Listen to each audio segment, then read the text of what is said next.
Hi, welcome to the Me and My Bass series.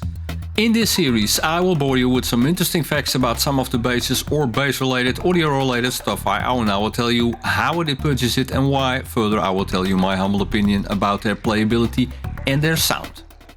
This time's up. The Charvel Pro Mod Dimas PJ from 2021.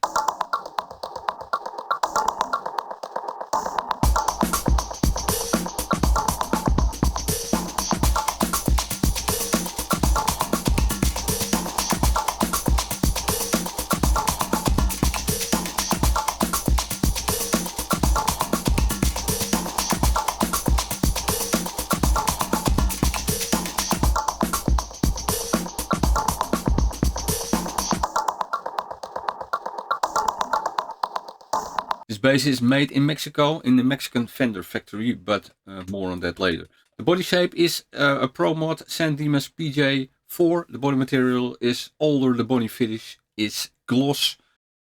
The color is lime green metallic. The neck material is maple. The neck joint is a bolt-on.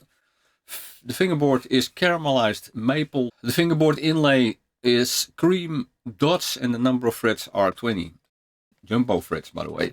The scale length is 34 inches, the nut material is Graphtec, and the bridge is a Charvel high mass, and the tuners are Charvel open gears. Pickup wise, the middle pickup is a DiMarzio model PDP122 split single coil. The bridge pickup is a DiMarzio model JDP123, also single coil. Controls are a master volume, push pull active and passive, one blend, a 3-band active EQ.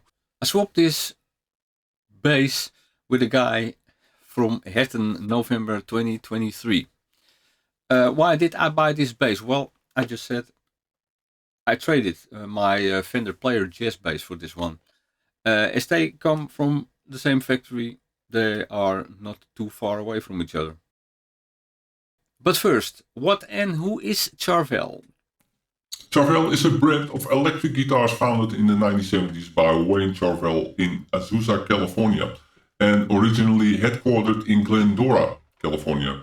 Since 2002, Charvel has been under the ownership of Fender Musical Instruments Corporation. After working at Fender for 3 years in the early 70s, Wayne Charvel started Charvel's Guitar Repair in 1974 to refinish and repair out-of-warranty Fender instruments. The shop earned a solid reputation among performing artists for its repair work, custom finishes and upgraded parts manufacturing. When Asian companies began copying Charvel's parts and selling them at a discount, Charvel decided to begin assembling complete guitars on the advice of Grover Jackson. After filing bankruptcy, Wayne Charvel sold what was left of his company to Grover Jackson in 1978 and ceased all associations with the name. In 1989, Jackson sold Charvel Jackson to Japanese manufacturer IMC, International Music Corporation, who made Charvel's guitars exclusively in Japan from 1986 to 1989. When Fender Musical Instruments Corporation acquired Charvel's parent company Jackson in 2002, the Charvel brand entered a renaissance with several USA-made Dimas models, which were named to recapture the original association of the Charvel name with high-quality American-made professional guitars. What had Charvel to say about this bass? The sleek alder body shape is a familiar one straight from the original Charvel Dimas basses of late 1970s. With a deeper cutaway that gave adventurous bassists effortless upper register access. The super thin bolt-on maple Charvel speed neck is crafted in the original style with a gorgeous caramelized treatment, graphite reinforcement and heel mount truss rod wheel for easy adjustment. The 12-inch-16 compound radius caramelized maple fingerboard gradually flattens from nut to heel for fast, smooth playing, and has rolled edges, 20 jumbo frets, and luminally side dots. Versatile electronics include 3-band active EQ, pickup blend control, and a master volume control with push-pull selector. The push-pull selector eliminates the risk of losing sound due to a dead battery, as a quick pull on the volume knob bypasses the EQ's active circuit and regains sound from the bass without the use of battery power. A Charvel high-mass bridge, GraphTech TU-SQ XL nut, and open gear tuners combined for stellar tuning stability with improved note punch and sustain. Now let's take a listen. First the bass solo and then the bass in context with drums and guitar.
Signal flow was once again my bass into the UED Apollo Twin, which had an MPEG SVT simulation running on it. I used the Rock A preset. What do I think of this bass? Well, first off, I like the color scheme of this bass. I see, at least in my eyes, too many ordinary black basses around, and this one is at least not ordinary. Playing wise, it plays really good. I love this caramelized maple neck. It has a satin feel. Concerning the body and headstock, the body is a typical Charvel shape. All these 80s, 90s Charvel basses had this shape. And back then they all had that crooked headstock, but this one looks more ageless with this licensed Fender headstock. I find it kind of funny to read those words on the back of this headstock, knowing that Fender themselves own the brand Charvel. Further, I saw that video by Low End Lobster where he complains about the noise this bass produces and the bad shielding of the pickups and cavity. So I tried out the minute I cut this bass, and yes, it is somewhat noisy, and yes, that shielding job isn't the best, but it isn't that bad as on the bass he showed.